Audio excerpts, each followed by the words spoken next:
여러분은 성경의 창조 이야기가 고대 이집트와 메소포타미아 문헌에서 왔다는 것을 알고 계신가요? 또 성경에 나오는 대홍수도 고대 근동 여러 문화에서 발견되고 그중 가장 오래된 문헌은 기원전 22세기에 저술된 것으로 보이는 수메르 왕명록이라는 것도 알고 계십니까?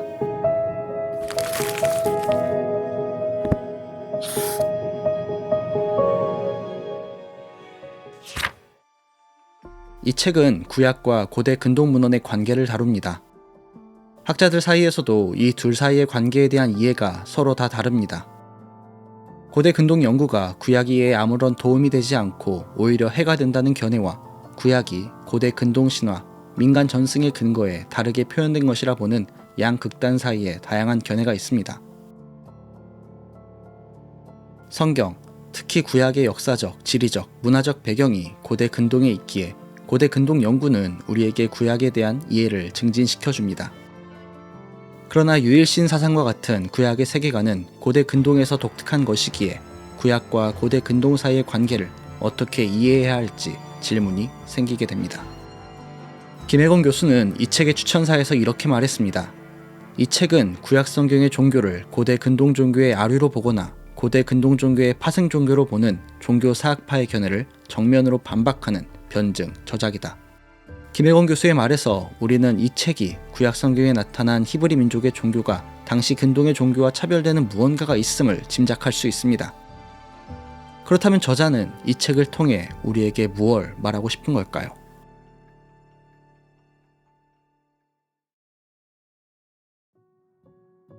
저자는 먼저 고대 근동 연구의 간략한 역사를 소개합니다. 고대 근동 연구는 200년이 채 되지 않았지만 활발하게 연구되어 전문화되고 있고 그에 따른 정보의 양이 매우 폭발적으로 증가하고 있습니다. 이 흐름은 크게 넷으로 구분할 수 있습니다.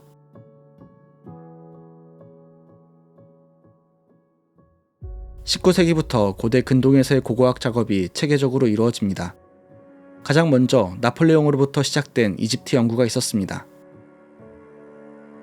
나폴레옹 원정대의 가장 큰 업적이자 고대 근동 연구에 있어 가장 위대한 발견은 로제타 석이었습니다.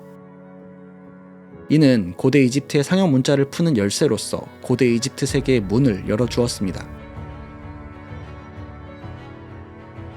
또 메소포타미아에서 고고학 작업이 이루어지면서 학자들은 아시리아와 바빌로니아 땅을 포함한 메소포타미아의 역사를 재구성하기 시작했습니다. 그러나 이렇게 고대 근동 연구가 활발하게 이루어지면서 학자들은 문제를 발견하게 됩니다. 바로 고대 근동의 역사와 성경의 역사 사이의 불일치입니다. 당시 성경 고고학 협회의 설립자 중 한 사람은 동일한 역사를 경험했어도 역사를 기록하는 당사자들 사이에 차이가 있는 건 당연하다고 말하며 이러한 차이를 대수롭지 않게 여겼습니다. 1873년 조지 스미스는 아시리아인들의 이야기에서 홍수에 대한 이야기를 발견했다고 발표합니다. 그는 이 이야기가 성경의 초기 역사에서 새로운 탐구 영역을 우리에게 열어준다 라고 말합니다. 아시리아의 홍수 이야기는 고대 근동 연구사에 있어 분수령이 되는 큰 사건이었습니다. 당시 많은 학자들은 구약의 대홍수 이야기보다 메소포타미아의 홍수 이야기가 몇백 년 앞서고 구약이 거기에 의존하고 있다고 결론을 내립니다. 19세기 후반, 20세기 초에는 구약의 저자들이 메소포타미아의 신화를 빌려오고 이교적인 요소를 제거해 자신들의 것으로 종교화했다고 보았습니다. 20세기 전반기는 대부분 이전에 알려지지 않았던 여러 언어로 기록된 수많은 서판들이 발견된 시기입니다. 뿐만 아니라 이집트와 메소포타미아 지역의 언어학적 정보가 지속적으로 나오면서 고대 근동의 문화를 이해하고 재구성하는 데 큰 도움을 얻게 됩니다. 제2차 세계대전이 종식된 이후에는 고대 근동 지역에서의 새로운 언어와 문화의 발견은 진척이 거의 없었습니다.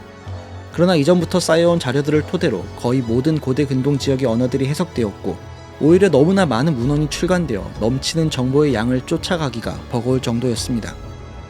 그래서 어느 누구도 그 지역의 다양한 문화와 언어에 대한 모든 자료를 완벽하게 다 알 수 없는 현실입니다.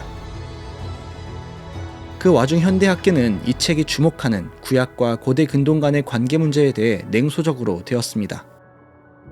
성경의 역사가 선전을 위해 만들어졌다거나 창세기 1장에서 11장의 이야기가 고대 근동 전역에서 발견되는 유사한 이야기들처럼 신화와 전설에 불과하다고 믿는 것이죠.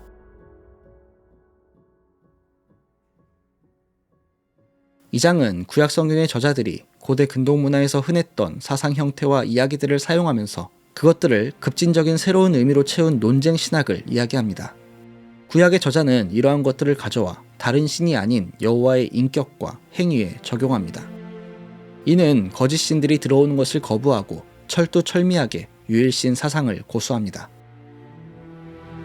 논쟁 신학은 히브리 세계관과 고대 근동의 다른 신앙과 관습 사이의 차이점을 사실적으로 명확하게 보여주는 데 목적이 있습니다. 저자는 당시 고대 근동에서 흔하게 사용되던 강한 손, 이렇게 말씀하시기를 구름을 타는 자와 같은 논쟁적 표현과 뱀의 대결, 기근, 천둥이 치게 하는 신 등의 논쟁적 모티브를 예로 듭니다. 한 가지만 살펴보자면 강한 손은 고대 이집트 문헌에서 파라오의 힘을 묘사하는 표현이었습니다. 그러나 성경은 출애굽 장면에서 파라오가 아닌 하나님께 강한 손을 사용합니다. 파라오와 이집트를 무너뜨리는 여호와 하나님에 대해 강한 손을 부여함으로써 하나님의 승리와 우월성을 보이는 것이죠. 히브리 저자는 파라오의 힘에 대해 의문을 제기하고 하나님의 진정한 권능을 강조하기 위해 강한 손이라는 논쟁적 표현을 사용합니다. 저자는 고대 근동 문헌과 구약 사이의 관계에 대해 논쟁 신학을 올바르게 사용함으로써만 적절하고 충분하게 이해될 수 있다고 주장합니다. 고대 근동 세계와 구약은 상당 부분을 공유하지만 성경 저자들은 히브리 신앙에 유해한 고대의 이교 신화에 대항하려고 논쟁 신학을 사용합니다.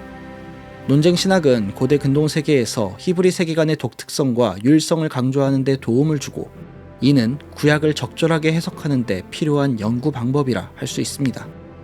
3장부터는 이러한 논쟁 신학을 자세히 풀어갑니다.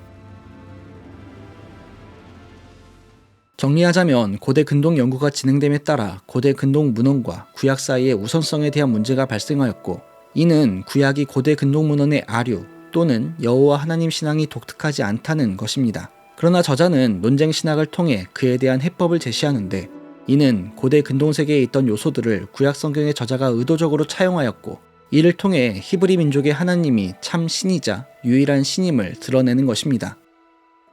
성경에는 이스라엘과 이방 민족이 섬겼던 여러 우상들이 등장합니다. 그러나 이는 모두 우상일 뿐 수많은 신들 중 하나가 아닙니다. 하나님은 그 우상들을 모두 깨뜨리시며 무엇이 참 하나님인지 보여주십니다. 엘리야가 바알과 아세라를 믿는 선지자들과의 대결에서 보여준 것처럼 말이죠. 이러한 점에서 논쟁 신학은 고대 근동 문화와 구약 성경 사이의 관계에서뿐 아니라 현재 우리 신앙에 있어서도 매우 중요한 바를 가르쳐줍니다. 수많은 것들이 신이라 불리는 오늘날 그리스도인들은 하나님과 수많은 우상 사이에서 지금도 논쟁 신학을 하고 있습니다. 우상에게 붙인 수많은 칭호와 모티브들이 있고 그것이 아무리 뛰어나고 독특하다 할지라도 우상은 우상일 뿐입니다. 그건 모두 참 하나님에게 주어질 것들이고 우린 그 하나님을 믿는 사람들입니다. 내 하나님은 여호와이시다 라는 엘리야의 이름 뜻처럼 수많은 것들이 하나님 흉내를 내어도 우리의 하나님은 여호와이십니다.